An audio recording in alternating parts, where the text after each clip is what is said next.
여러분이 이상적으로 생각했던 남편이 당신의 의도를 의심한다고 상상해 보세요. 그는 당신의 아이가 자신의 아이가 아니라는 것을 증명하는 DNA 검사 결과를 가져옵니다. 그는 당신의 평판을 망가뜨리고 모든 것을 빼앗고 당신을 아무것도 없는 상태로 남겨두고 떠납니다. 이것이 저에게 일어난 일입니다. 저는 그 봉투를 찾기 전까지 완전히 무너져 있었습니다. 그리고 그때 저는 제 남편이 단순한 배신자가 아니라 천재적인 조종자라는 것을 깨달았습니다. 하지만 그는 한 가지 실수를 저질렀습니다. 그는 저를 과소평가했습니다.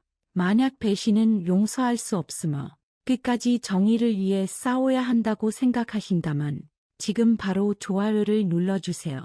하지만 복수는 무엇보다도 자기 자신을 파괴하는 것이라고 생각하신다면 댓글에 그 이유를 꼭 남겨주세요.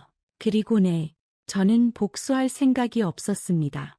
저는 정의를 되찾을 생각이었고 제 계획은 그의 값싼 연극보다 훨씬 더 똑똑하고 가혹했습니다. 이제 제가 어떻게 희생자에서 규칙을 정하는 사람이 되었는지 이야기해 드리겠습니다. 하지만 먼저 그가 어떻게 그의 연극을 펼쳤는지부터 말씀드리죠. 발밑에 땅이 꺼지는 것을 느껴보신 적이 있나요? 비유적인 의미가 아니라 정말로 자신의 아파트 바닥이 늪처럼 물렁해지고 벽이 당신을 짓누르려는 듯 다가오기 시작할 때 저는 제 남편 서준이 부엌 식탁에 하얀 봉투를 던졌을 때 바로 그것을 느꼈습니다. 그는 그냥 내려놓은 것이 아니라 경멸을 담아 세게 던졌습니다. 그래서 봉투는 매끄러운 표면을 미끄러져 제 식어버린 찻잔 바로 옆에서 멈췄습니다. 자, 그가 말했습니다. 목소리는 낯설고 생기가 없었습니다. 한번 볼래? 아니, 넌 이미 다 알고 있을 거라 생각하지만 저는 그를 쳐다보았습니다. 그는 문틀에 기댄 채 팔짱을 끼고 서 있었습니다. 방어적이고 적대적인 자세였습니다. 8년 동안 매일 아침 제가 입 맞췄던 그의 얼굴에는 차가운 혐오의 가면이 굳어 있었습니다. 이게 뭐야? 저는 이미 답을 알고 있었지만 물었습니다. 심장이 목구멍 어딘가에서 터질 듯이 뛰어 숨쉬기 어려웠습니다. 이건 마침표야. 우리 결혼 생활에, 우리 거짓말에, 아니, 내 거짓말의 마침표. 저는 떨리는 손으로 봉투를 집었습니다. 손가락이 말을 듣지 않았습니다. 간신히 두꺼운 종이를 찢을 수 있었습니다. 안에는 유전자 정보센터라는 의료 실험실 로고가 찍힌 공식적인 서류가 있었습니다. 저는 글자들, 이해할 수 없는 용어들, 숫자들로 가득 찬 칸들을 훑어보다가 마지막 굵은 글씨줄에 시선이 멈췄습니다. 결론. 박서준 씨와 박민준 군의 부자 관계 확률은 0%입니다. 둥글고 완벽하며 무자비한 0.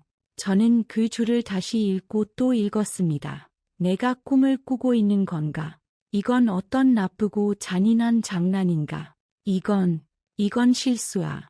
저는 눈물과 당혹감으로 가득 찬 눈으로 그를 보며 속삭였습니다. 서준 씨, 이건 사실일 리 없어. 당신도 알잖아. 그는 비웃었습니다. 역겹고 비뚤어진 미소였습니다. 오, 그래, 알아.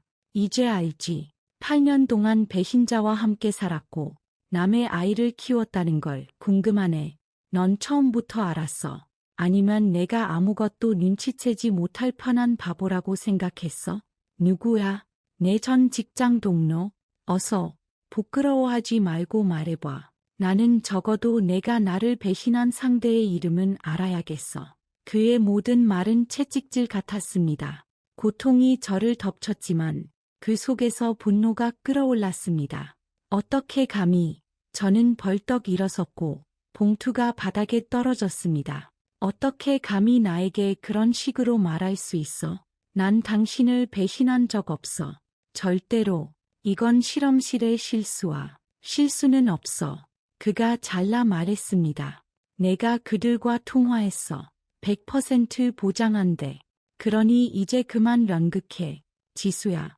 다 끝났어. 그는 문틀에서 몸을 떼고 침실로 들어갔습니다. 잠시 후 그가 서랍을 세게 여는 소리, 그의 물건들이 바닥에 떨어지는 소리가 들렸습니다. 그는 당장 떠날 준비를 하고 있었습니다. 저는 그를 따라 달려갔습니다.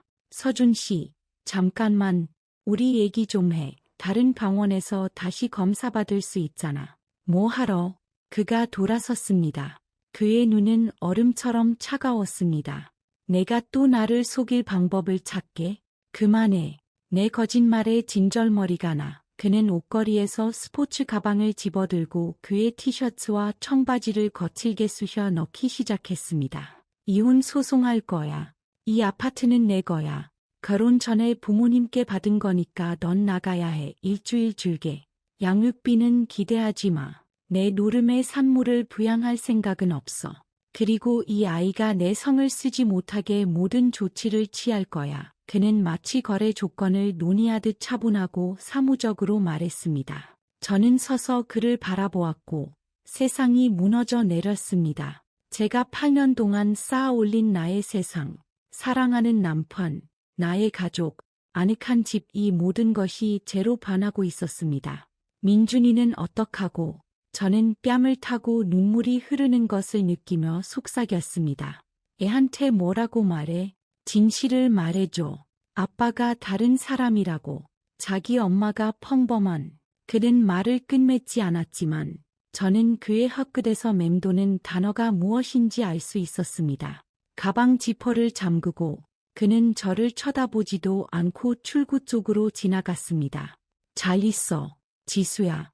아니, 배신자라고 해야 하나. 문이 쾅 닫혔습니다. 저는 흩어진 물건들 사이 기가 먹먹할 듯한 정적 속에서 침실 한가운데에 서 있었습니다. 그리고 그 정적 속에서 제 심장이 산산조각 나는 소리만 들렸습니다. 저는 바닥에 주저앉아 무릎을 끌어안고 상처 입은 짐승처럼 크고 절망적으로 울부짖었습니다. 옆방에서 제 아들, 방금 자신을 부인하고 우리의 삶을 짓밟은 남자의 아들, 민준이가 깨서 울기 시작했습니다. 그때는 이것이 단지 시작에 불과하다는 것을 몰랐습니다. 제 인생에서 가장 끔찍한 악몽의 시작. 하지만 저는 또한 그 악몽의 깊은 곳 어딘가에서 해답이 저를 기다리고 있다는 것도 몰랐습니다. 그리고 그 해답은 제가 단순히 살아남는 것을 넘어 승리할 힘을 줄 것이었습니다. 제 절망의 깊이를 이해하시려면 저는 다른 삶으로, 제가 행복했던 그 삶으로 돌아가야 합니다. 배신이라는 단어가 값싼 소설에나 나오는 이야기이지 제 현실의 일부가 아니었던 그 시절로 말입니다.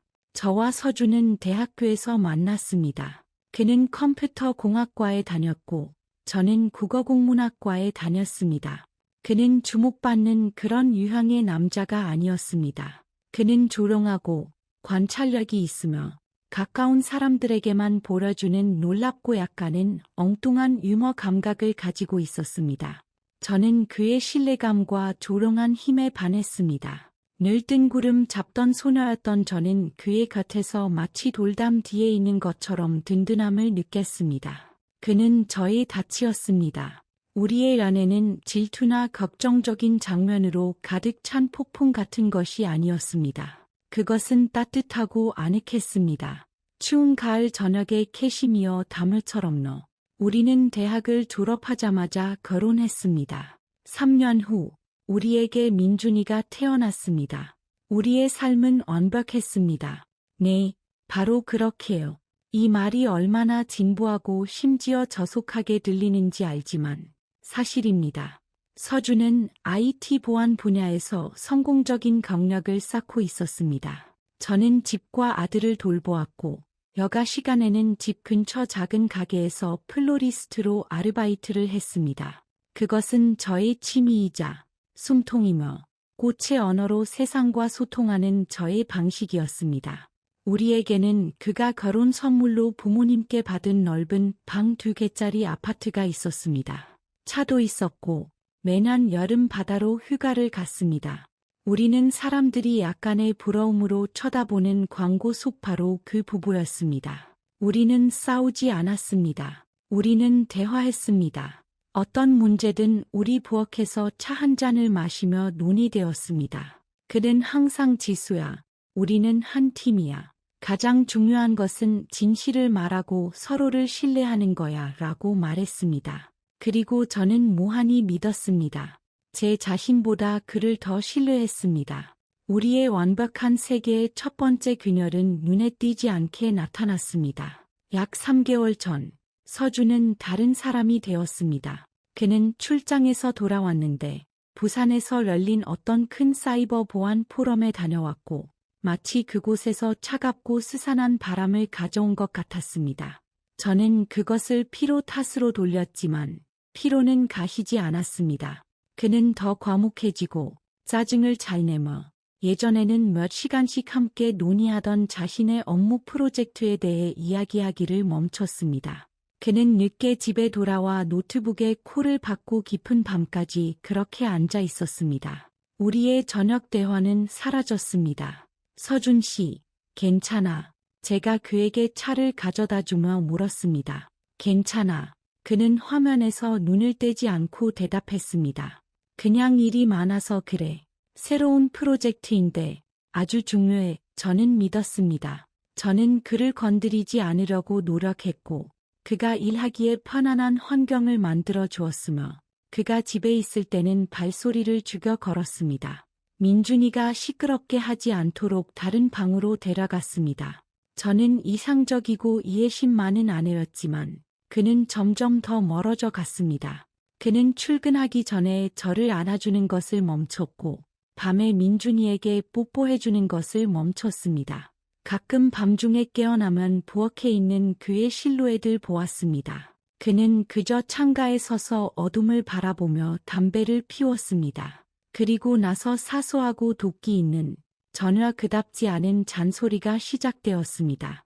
예전에는 생활의 사소한 것들에 전혀 신경 쓰지 않았습니다. 이제는 모든 것이 불만의 원인이 되었습니다. 지수야, 애 저녁이 또 식었어. 내가 식탁에 앉을 때 차려달라고 했잖아. 또 이 맛없는 요구르트 샀어. 내가 이거 안 좋아하는 거 알잖아. 민준이 티셔츠에 애 또 얼룩이 묻어 있어. 애 하나 제대로 못 봐. 매일 새로운 가시 돋친 말. 모든 지적은 작은 독침 같았습니다. 저는 어쩔 줄 몰랐습니다. 저는 그와 대화하려고 했지만 그는 손사래를 쳤습니다. 내가 다 지어내는 거야. 그냥 피곤해서 그래. 혼자 상상하지 마. 그는 제 불안감에 대해 저를 탓했습니다. 그리고 나서 그는 민준이에 대해 이야기하기 시작했습니다. 우리 아들은 활발하고 명랑한 남자아이로 저처럼 금발의 파란 눈을 가졌습니다. 서준은 검은 머리에 갈색 눈이었습니다. 이것은 전혀 문제가 된 적이 없었습니다. 우리는 항상 자라니 복권 추첨을 했다고 농담하곤 했습니다. 하지만 이제 농담은 끝났습니다. 이상하네. 그가 어느 날 민준이가 그림 그리는 것을 보며 말했습니다. 이과 쪽으로는 내 재능이 전혀 없네. 완전히 널 닮았어. 몸과 체질이야. 다른 날, 우리가 어릴 적 사진을 볼 때 내 모습이 하나도 없어. 꼭 남의 아이 같아. 이것은 넌지시 던진 말이었지만 정곡을 찔렀습니다. 저는 우리 사이에 차갑고 가시 돋친 벽이 자라나는 것을 느꼈습니다. 저는 남편과 우리 가족에게 무슨 일이 일어나고 있는지 이해하지 못한 채 밤마다 베개에 얼굴을 묻고 울었습니다. 저는 우리 삶의 모든 날을 되짚어보며 모든 것이 잘못되기 시작한 그 순간을 찾으려 했지만 찾을 수 없었습니다. 그리고 마침내 그날, 연극의 날이 왔습니다. 그는 평소보다 일찍 퇴근했고 제가 가장 좋아하는 하얀 장미꽃다발을 들고 왔습니다. 저는 너무 기뻐서 드디어 모든 것이 괜찮아질 거라고 생각했습니다. 그는 저를 안고 입 맞추고 제 머리카락 향기를 들이마셨습니다. 미안해, 지수야. 내가 잘못했어. 저는 안도감에 거해 울 뻔했습니다. 우리는 저녁을 먹고 그는 민준이와 놀아주고 밤에 동화책을 읽어주었습니다. 모든 것이 예전처럼 좋았던 시절처럼 돌아왔습니다. 저는 행복의 절정에 있었습니다. 그리고 나서 우리 둘만 남았을 때 그는 소파에서 제 맞은편에 앉아 제 손을 잡고 제 눈을 바라보았습니다. 그의 시선은 진지하고 슬펐습니다. 지수야, 미안해. 내가 요즘 너무 힘들게 했지. 아니야, 다 이해해. 회사에서 힘든 시기잖아. 일 때문이 아니야. 그가 말을 끊었습니다. 나 때문이야. 내 생각들 때문에. 그 생각들이 나를 좀먹고 있어. 그는 용기를 내려는 듯 잠시 말을 멈췄습니다. 그의 연기는 완벽했습니다. 민준이가 나를 닮지 않았다는 생각. 그게 내 속에 가시처럼 박혀 있어. 떨쳐버릴 수가 없어. 이게 얼마나 어리석고 이상하게 들리는지 알아. 내가 세상에서 가장 충실하고 정직한 사람이라는 것도 알아. 하지만 이 일심의 벌레가 안에서부터 나를 갉아먹고 있어. 잠도 못 자. 일에 집중할 수가 없어. 너희를 보면 내가 이방인처럼 느껴져. 그는 너무나 진심으로 목소리에 그런 고통을 담아 말해서 제 심장이 그에 대한 런민으로 조여왔습니다. 제 서운함은 뒷전으로 밀려났습니다. 제 앞에는 폭군이 아니라 고통받는 사람이 있었습니다. 서준 씨, 무슨 소리야? 당연히 당신 아들이지. 당신 할아버지를 닮았잖아. 우리 사진 봤던 거 기억나? 기억나. 그가 고개를 끄덕였습니다. 머리로는 다 이해하는데 증거가 필요해. 종이 위에서 볼 수 있는 것. 이 벌레를 영원히 죽여버릴 수 있는 것. 그는 간절하게 저를 바라보았습니다. 그의 눈은 촉촉했습니다. 지수야, 우리 DNA 검사하자. 널 불신해서가 아니라 내 마음의 평화를 위해서 부탁하는 거야. 우리 검사하고 내가 결과를 보면 이 악몽을 나쁜 꿈처럼 영원히 잊어버리는 거야. 예전의 나로 돌아갈게. 약속해. 저는 지치고 불쌍한 제 남편을 바라보았고 그가 너무나 안타까웠습니다. 물론 그 아이디어는 굴욕적이었습니다. 그것은 영혼의 침을 뱉는 것과 같았습니다.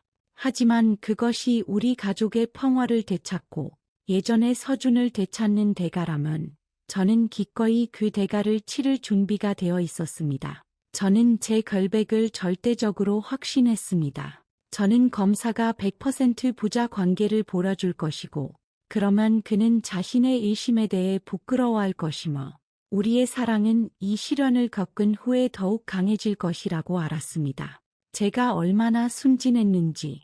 좋아. 제가 그의 뺨을 어루만지며 말했습니다. 좋아, 서준 씨. 그렇게 해서 당신 마음이 편해진다면 그렇게 하자. 그날 밤. 그는 몇 달 만에 처음으로 그렇게 다정하고 자상했습니다. 그는 저를 안고 얼마나 사랑하는지 속삭이고 제가 그의 유일한 사람이라고 말했습니다. 저는 그의 품에서 잠들었고 행복했으며 우리가 더 아름다운 삶의 새로운 장을 열기 직전이라고 확신했습니다. 제가 벼랑 끝에 서 있다는 것과 그가 직접 저를 그곳으로 밀어 넣을 준비를 하고 있다는 것을 몰랐습니다. 그리고 저는 사랑과 모든 것을 바로잡고 싶은 열망에 눈이 멀어 그의 연극에 자발적이고 열광적인 참여자가 되었습니다. 우리의 대화 후 서준은 마치 변신한 것 같았지만 그 변신은 이상하고 이중적이었습니다. 한편으로는 조금 더 세심해졌고 비꼬는 말을 멈췄습니다. 다른 한편으로는 우리 사이의 기다림의 그림자가 드리워졌습니다.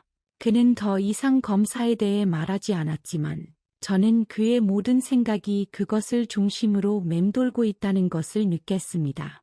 그것은 폭풍 전의 고요와 같았습니다. 실험실 예약은 그가 직접 했습니다.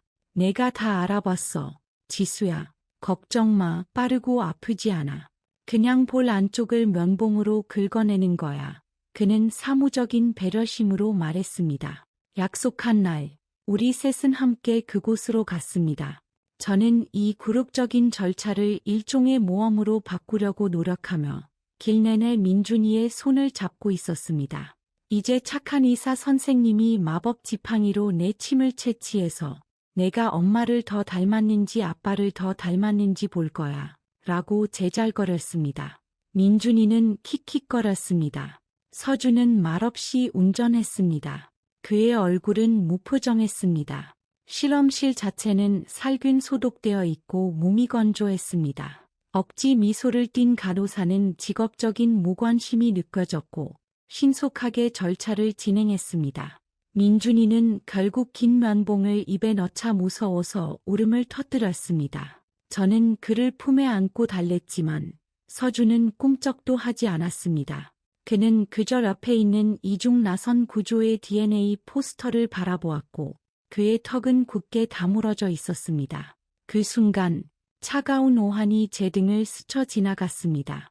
그는 단지 의심하는 것이 아니라 이미 자신의 판결을 내리고 종이 위에 공식적인 확인만을 기다리는 것 같았습니다. 결과는 영업일 기준 10일 후에 나옵니다. 전화 드리겠습니다. 간호사가 우리 시험관을 특별 용기에 넣으며 툭 던지듯 말했습니다. 10일, 그것은 영원처럼 느껴졌습니다.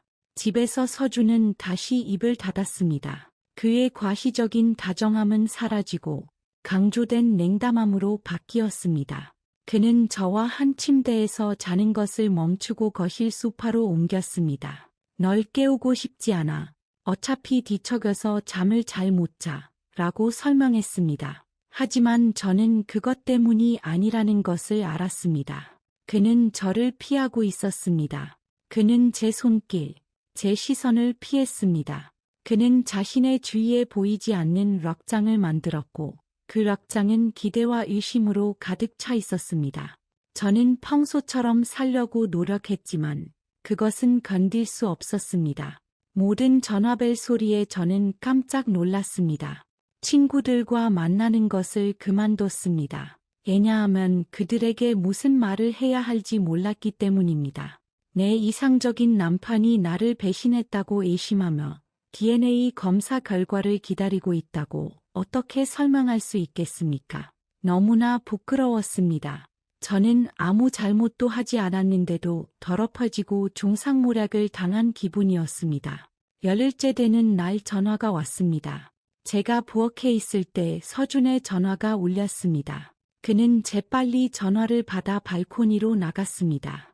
저는 유리를 통해 그가 듣고 고개를 끄덕이는 것을 보았습니다. 그의 얼굴은 아무것도 표현하지 않았습니다. 그리고 나서 그는 돌아왔습니다. 결과 나왔대. 그가 짧게 말했습니다. 퇴근 후에 들러서 찾아올게. 남은 하루 종일 저는 안절부절 못했습니다. 저는 아파트를 청소하고 그가 좋아하는 저녁 식사인 로즈마리를 곁들인 구운 고기를 준비했습니다. 모든 것을 기계적으로 했습니다. 제 안에서는 두 가지 감정이 싸우고 있었습니다. 그가 진실을 보았을 때 겪게 될 굴욕에 대한 짓궂은 기대감과 끈적하고 비이성적인 두려움. 만약 정말로 어떤 실수가 있다면 어떡하지? 이 모든 것이 그의 편집증이 아니라 훨씬 더 끔찍한 일의 시작이라면 어떡하지?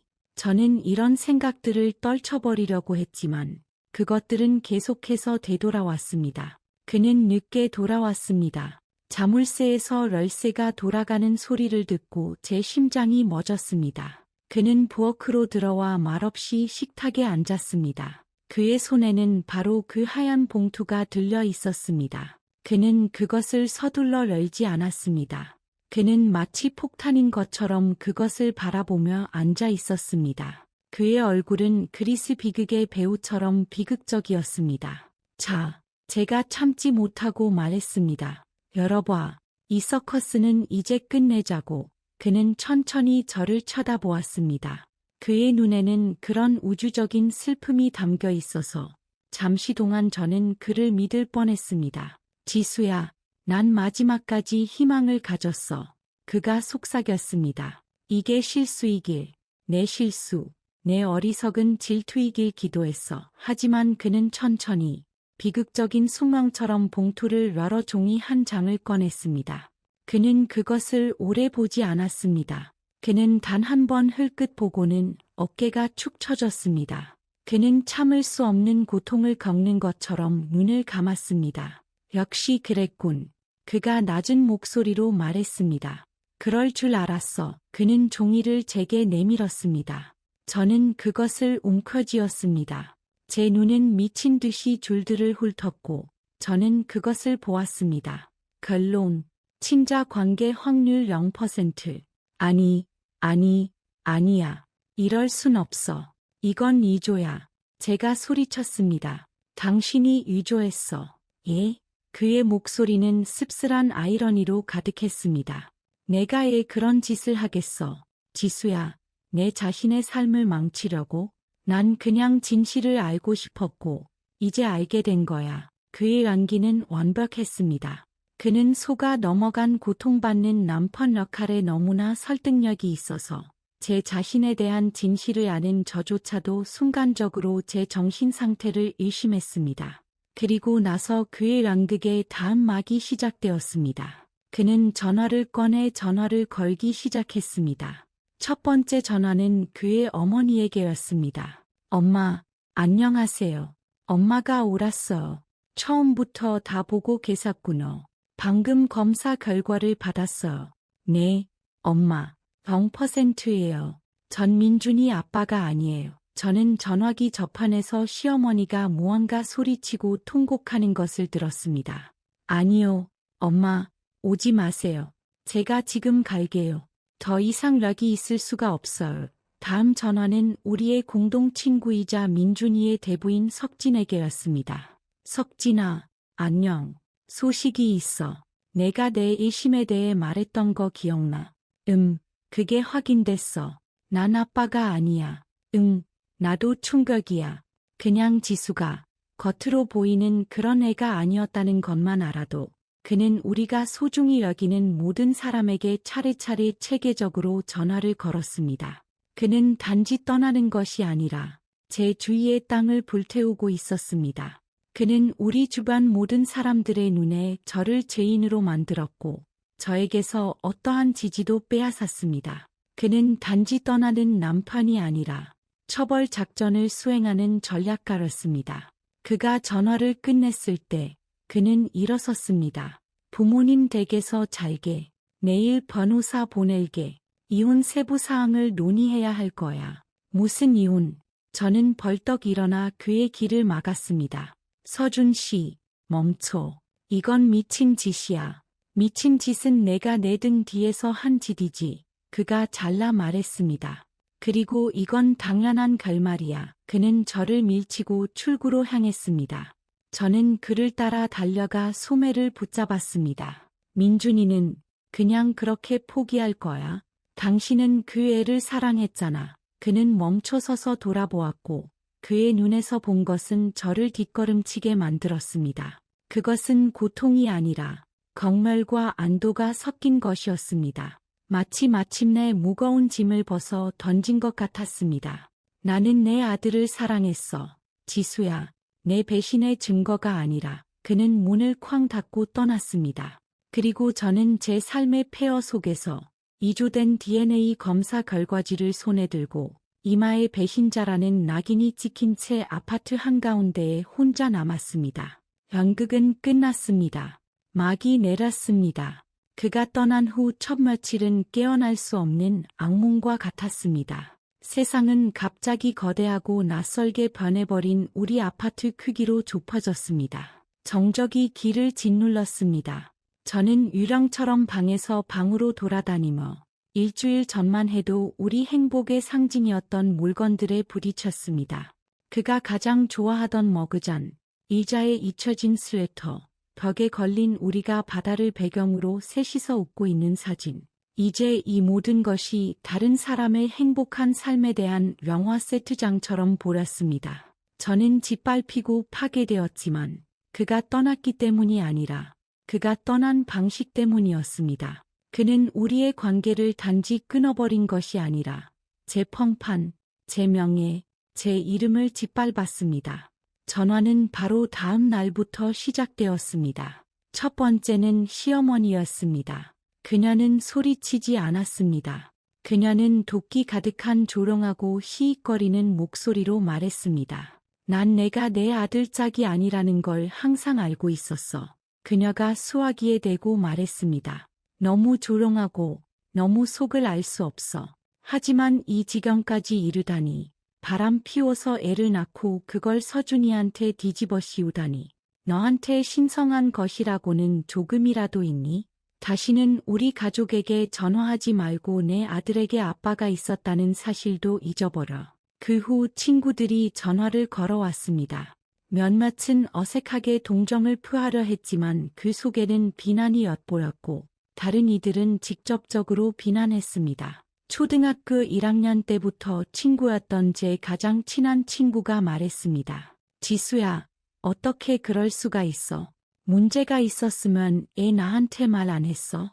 우리가 뭔가 방법을 찾았을 텐데 그녀는 저를 믿지 않았습니다. 아무도 믿지 않았습니다. 서준은 자신을 희생자, 고귀하고 고통받는 남편으로 포장했고 저는 교활한 사기꾼으로 만들었습니다. 저는 변명하려고 했고 실수라고 배신하지 않았다고 말했지만 제 말은 그의 0%라는 철석 같은 증거 앞에서 초라하고 설득력 없게 들렸습니다. 저는 완전한 고립, 진공 상태에 빠졌습니다. 제가 미치지 않도록 붙잡아 준 유일한 것은 민준이었습니다. 그 애도 고통받고 있었습니다. 아빠가 어디로 사라졌는지 이해하지 못했습니다. 엄마, 아빠 출장 갔어. 곧 돌아올 거지. 그 애는 매일 저녁 물었습니다. 저는 뭐라고 대답해야 할지 몰랐습니다. 저는 아빠가 아주 중요한 일로 떠났고 우리를 사랑하며 곧 돌아올 것이라고 거짓말했습니다. 그리고 그 거짓말 때문에 더욱 비참했습니다. 나흘째 되는 날, 저는 더 이상 이 아파트에 머물 수 없다는 것을 깨달았습니다. 그곳은 추억으로 저를 질식시켰습니다. 그리고 저는 서준이 제가 이사해야 할 것이라고 말했을 때 농담이 아니었다는 것을 이해했습니다. 새로운 집, 종일 근무할 직장을 찾아야 했고 민준이와 제 삶을 어떻게든 꾸려나가야 했지만 힘이 없었습니다. 저는 완전히 기진맥진했습니다. 그날 아침, 저는 적어도 서준의 차에서 어린이 카시트를 가져와야겠다고 결심했습니다. 차는 제 명의로 되어 있었습니다. 손주의 탄생을 축하하며 부모님께서 주신 선물이었지만 주로 서준이 운전했습니다. 그가 떠난 후에도 차는 창문 아래 그대로 서 있었습니다. 저는 힘을 내어 옷을 입고 열쇠를 챙겨 밖으로 나갔습니다. 밖은 잿빛이었고 축축했습니다. 가을비가 부슬부슬 내리며 제 무너진 삶을 애도하는 것 같았습니다. 저는 차 뒷문을 열었습니다. 차 안에는 아직도 그의 냄새가 남아 있었습니다. 비싼 향수와 커피가 섞인 냄새. 저는 카시트의 벨트를 풀고 꺼냈습니다. 그것은 들어 올릴 수 없을 만큼 무겁게 느껴졌습니다. 저는 그것을 아스팔트 위에 놓고 잠시 차에 기대어 눈을 감았습니다. 머리가 어지러웠습니다. 정신 차려야 해. 저는 민준이를 위해 스스로에게 말했습니다. 글로브 박스에 물티슈가 남아있을 것이라는 생각이 떠올랐습니다. 저는 아직 그의 몸의 형태를 간직하고 있는 운전석에 앉아 글로브 박스로 손을 뻗었습니다. 그곳은 온갖 잡동사니로 가득 차 있었습니다. 보험 서류, 자동차 설명서, 오래된 영수증, 낡은 음악 CD들. 저는 이 종이들을 뒤지기 시작했고 제 손가락이 무언가 두꺼운 것에 닿았습니다. 그것은 봉투였습니다. 하얀색, 표준형, 서준이 식탁에 던졌던 것과 같은 유전자 정보센터 로고가 있는 봉투였습니다. 그것은 서류 더미 뒤로 넘어가 거의 보이지 않았습니다. 제 심장이 멎었습니다. 그리고 나서 미친 듯이 뛰기 시작했습니다. 이게 뭐지? 사본. 그에게 사본이 필요하지. 저는 그것을 빛으로 가져가 보았고 그것이 개봉되지 않았다는 것을 알았습니다. 봉투 덮개의 접착 부분이 그대로였습니다. 이게 무슨 의미지? 그는 봉투를 2개 가지고 있었을까? 하나는 제 앞에서 열었고 이건 봉인되어 있잖아. 떨리는 손으로 손톱이 부러져라 하며 저는 그것을 뜯었습니다. 숨이 멎었습니다. 저는 반으로 접힌 종이를 꺼냈습니다. 같은 양식, 같은 이름, 같은 숫자들. 저는 마지막 줄, 결론까지 눈으로 훑고 읽었습니다. 박서준 씨와 박민준 군의 부자 관계 확률은 99.9%입니다. 저는 이 줄을 10번, 20번 다시 읽었습니다. 저는 그것을 바라보았고 제 주위의 세상은 존재하기를 멈췄습니다. 비도, 차도, 잿빛 마당도 없었습니다. 오직 99.9%라는 숫자들만이 있었습니다. 그리고 그 순간 모든 것이 제자리를 찾았습니다. 그의 모든 란극, 그의 갑작스러운 질투, 그의 고통, 그의 고귀함, 그의 친구들과 부모님에게 건 전화들. 그 모든 것이 거짓말, 끔찍하고 계획적이며 잔인한 거짓말이었습니다. 그는 실험실에서 2개의 봉투를 받았습니다. 하나는 진짜 결과가 담긴 것, 다른 하나는 비어 있거나 광고지가 담긴 것. 저는 모릅니다. 그는 집에 와서 빈 봉투에 미리 인쇄해둔 0%짜리 가짜 서류를 넣고 드라마를 연기했습니다. 그리고 진짜 봉투는 그냥 글로브 박스에 쑤셔 넣고 잊어버린 것입니다. 그는 자신과 자신의 면책에 너무나 자신이 있어서 이 어리석고 치명적인 실수를 저질렀습니다.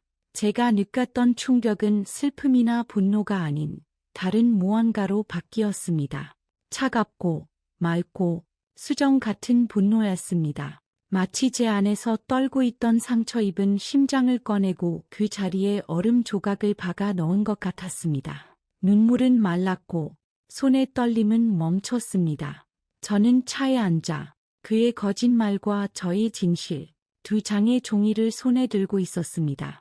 그리고 제 뇌는 명확하고 빠르고 무자비하게 작동하기 시작했습니다. 그는 떠나고 싶었고 저를 죄인으로 만들면서 멋지게 떠나고 저를 지지, 펑판, 돈 없이 남겨두고 싶었습니다. 그는 우리 아들과 저를 길가에 버려두고 깨끗한 상태에서 새로운 삶을 시작하고 싶었습니다. 그는 자신이 이 란극의 감독이라고 생각했지만 그는 틀렸습니다. 그는 단지 일막을 썼을 뿐, 결말은 제가 쓸 것입니다. 저는 진짜와 가짜, 2 서류를 조심스럽게 접었습니다.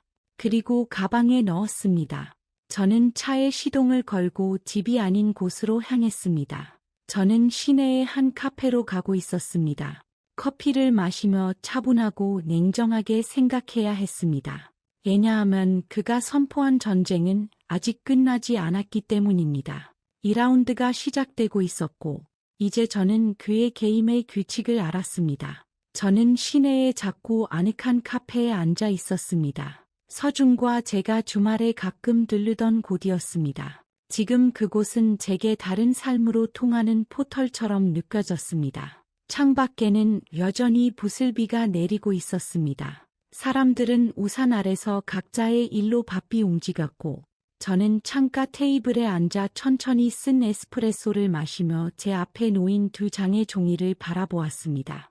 그의 거짓말과 저의 진실, 차 안에서 끓어올랐던 분노는 가라앉고 얼음처럼 차갑고 수정처럼 맑은 평온함으로 바뀌었습니다.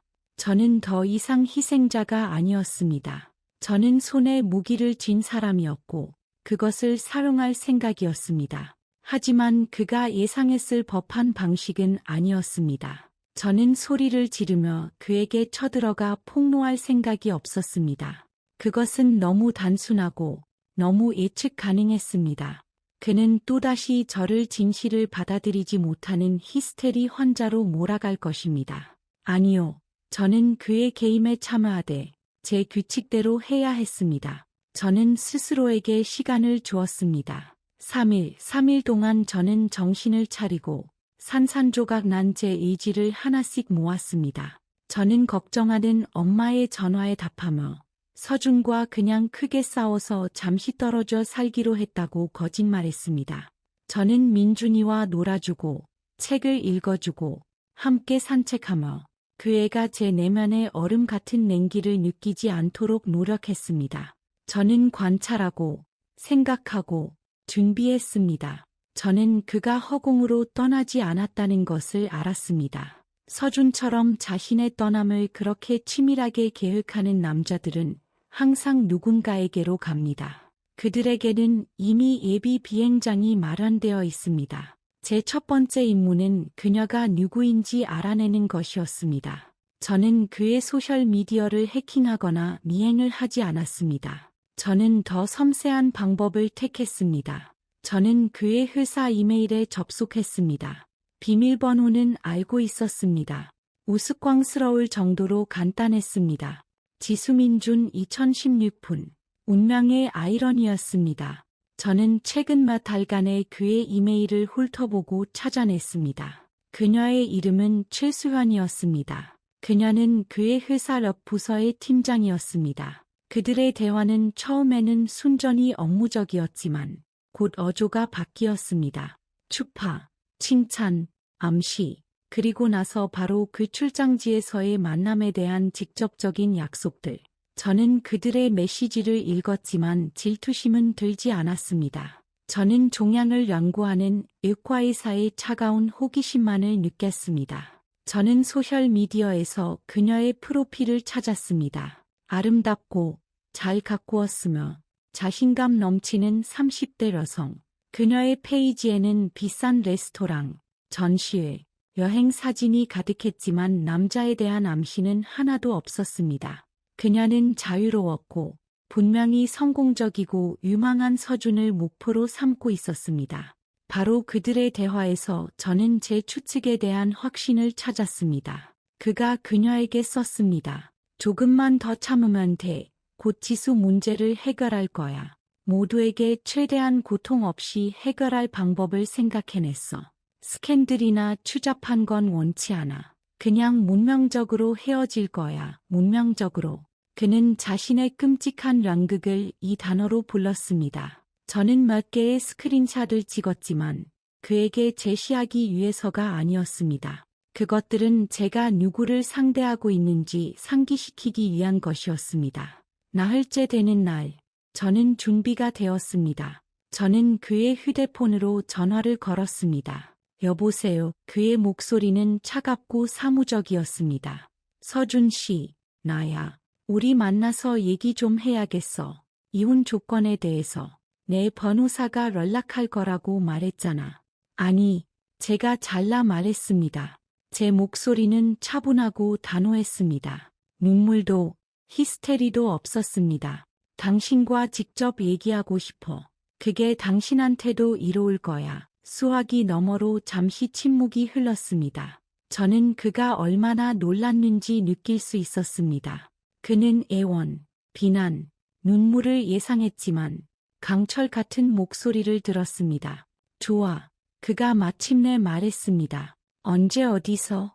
내일 오후 2시에 강남에 있는 유명한 카페에서. 저는 그 장소를 우연히 선택한 것이 아니었습니다. 그곳은 사람이 많고 밝았습니다.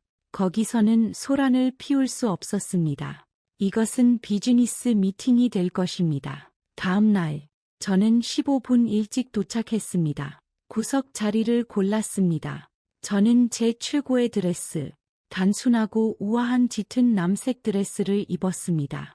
머리를 손질하고 가벼운 화장을 했습니다. 저는 비탄에 잠긴 희생자가 아니라 상황을 통제하는 여성처럼 보여야 했습니다. 그는 정확히 2시에 왔습니다. 저를 보고 그는 잠시 멈칫했습니다. 저는 그의 눈에서 놀라움을 보았습니다.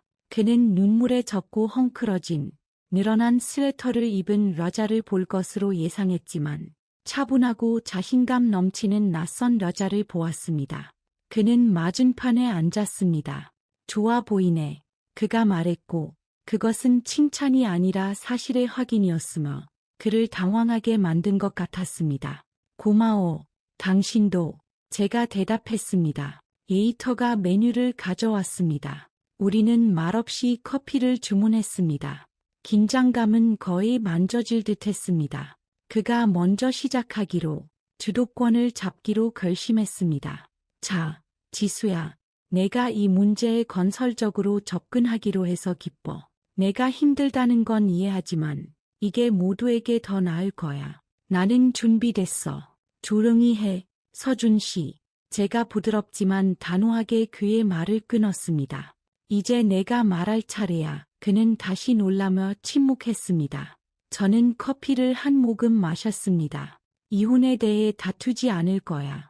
동의해. 아파트가 당신에게 남는다는 사실에도 다투지 않을 거야. 양육비도 요구하지 않을게. 그의 얼굴에 안도감과 승리감이 뒤섞여 스쳐 지나갔습니다.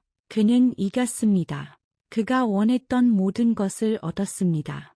내가 기쁘다. 난 아직 안 끝났어. 제가 다시 그의 말을 끊었습니다. 저는 그의 눈을 똑바로, 시선을 피하지 않고 쳐다보았습니다. 이 모든 것에 동의하는 조건이 하나 있어. 저는 천천히 가방을 열어 그 개봉되지 않은 하얀 봉투를 꺼내 우리 찻잔 사이의 테이블 위에 놓았습니다. 이게 뭐냐? 그가 물었습니다. 그의 시선이 봉투로 향했습니다. 내 생각엔 당신이 이게 뭔지 알 것 같은데. 제가 대답했습니다. 유전자 정보센터에서 온 거야. 차에서 찾았어. 서류 뒤에 끼어 있었나 봐. 정말 우연이지.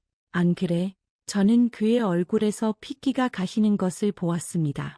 그는 우리 테이블의 식탁보처럼 하얗게 질렸습니다.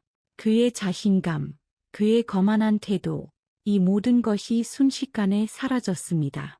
그는 마치 방울뱀을 보듯 봉투를 쳐다보았습니다.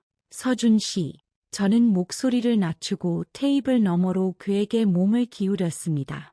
내 생각에 당신이 연극을 할 때 봉투를 헷갈린 것 같아. 나한테 잘못된 걸 보여줬어. 이 안에는 뭐가 들었는지 한번 볼까? 그는 침묵했습니다. 그는 한마디도 할 수 없었습니다. 그는 그저 봉투를 쳐다볼 뿐이었습니다. 그리고 저는 그의 눈에서 공포가 일렁이는 것을 보았습니다. 체크. 그리고 아마도 메이트. 이제 게임은 내 규칙대로 진행될 것이다. 서준의 얼굴은 가면 같았습니다.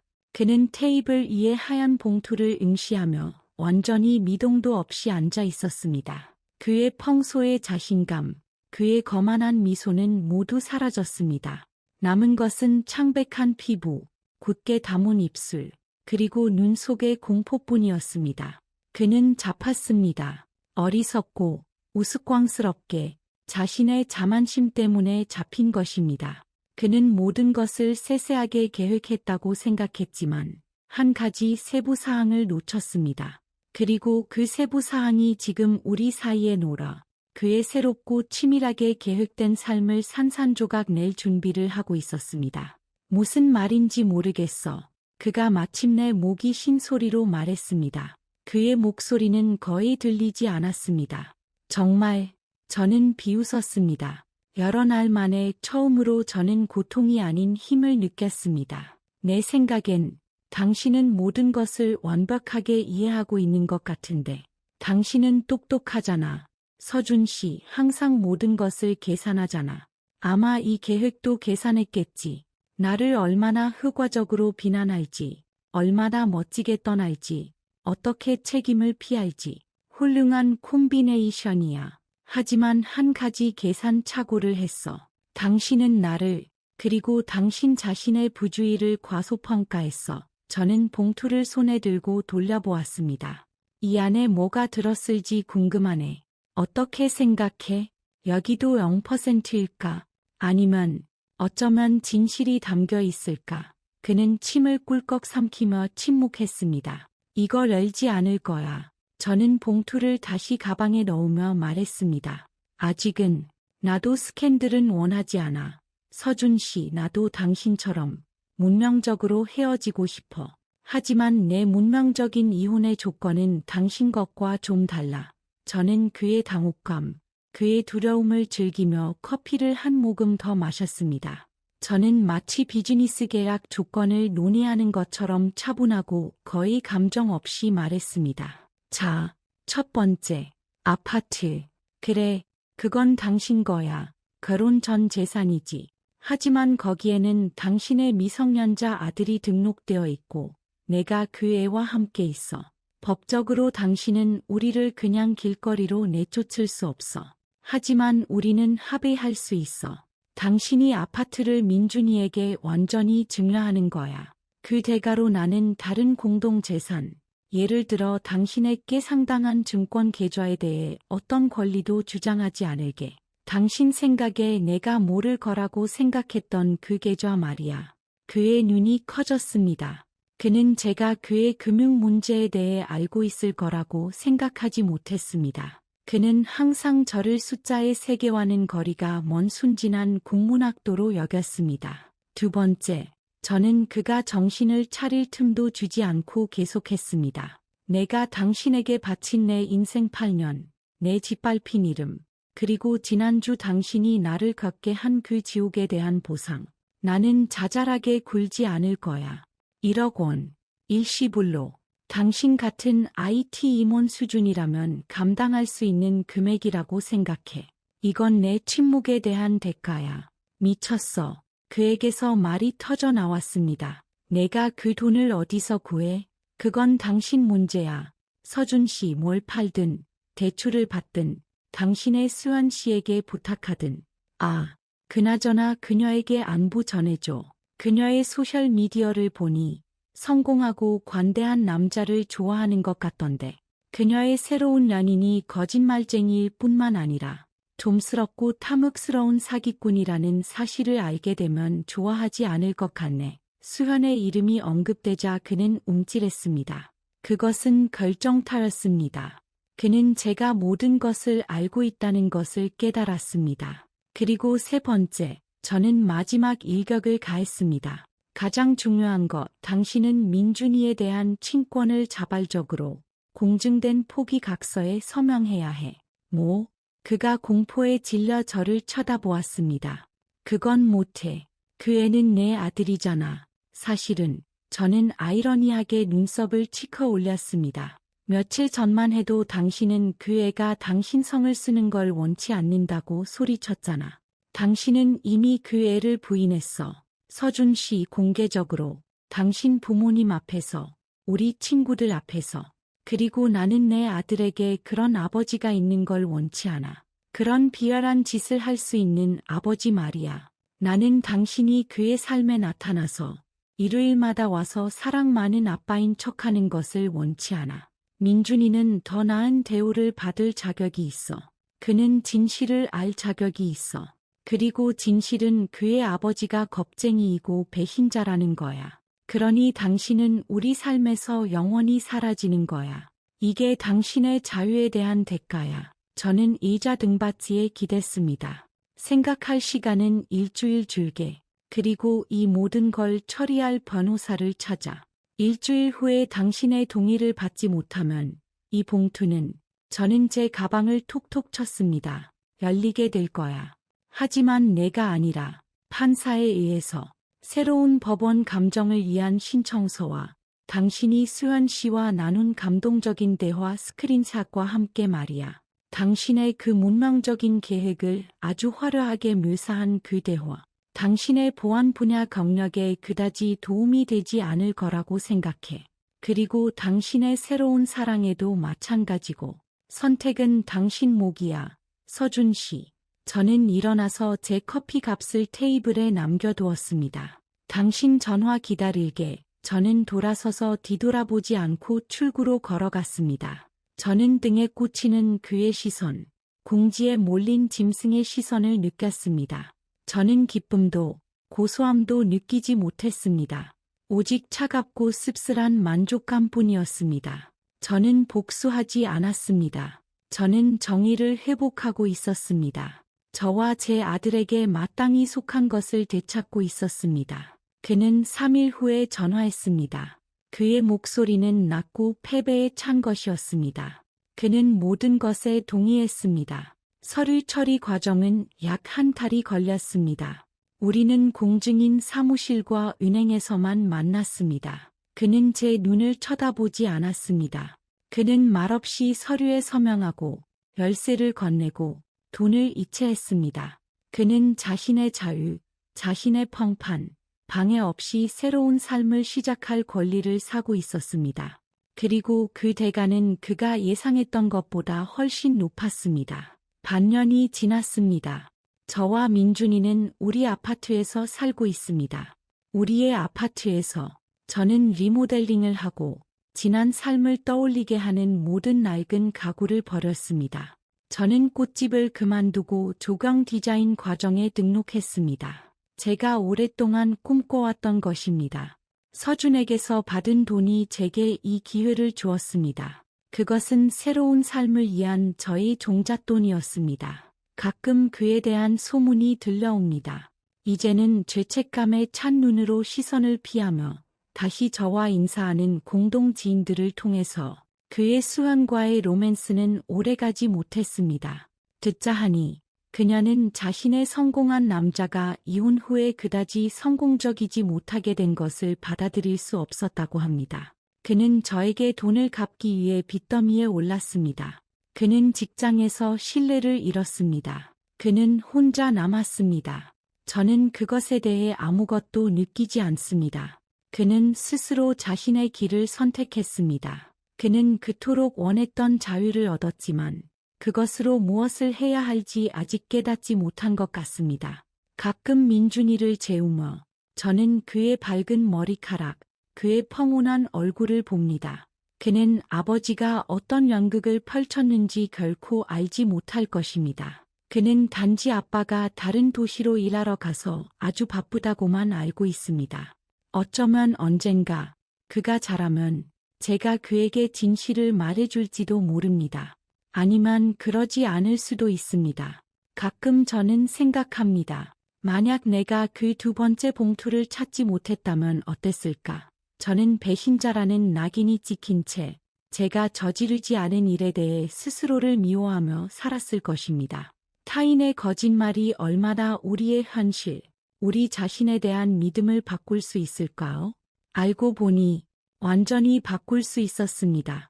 그는 단지 떠나려고 한 것이 아니라 저를 지우고 제 인격을 다시 쓰려고 했습니다.